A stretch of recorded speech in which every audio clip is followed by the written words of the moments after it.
ನಮ್ಮ ಅಜ್ಜಿ ಇವತ್ತು ಜೋಳದ ರೊಟ್ಟಿಯನ್ನ ಮಾಡ್ತಾ ಇದ್ದಾರೆ. ಬಳಿ ಅದಲ್ಲಮ್ಮ, ನಮ್ಗೆ ತಟ್ಟಿದ್ರೆ ಬಳಿ ಮುಂದಕ್ಕೆ ಬರ್ತಾವಲ್ಲ. ಹೌದಾ?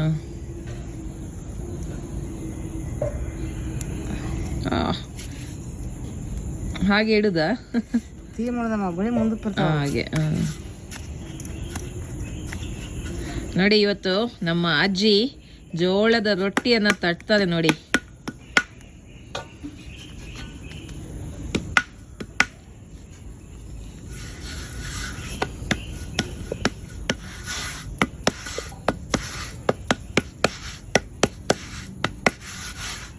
ರೊಟ್ಟಿ ತಟ್ಟದು ನೋಡದೆ ಒಂದು ಖುಷಿ.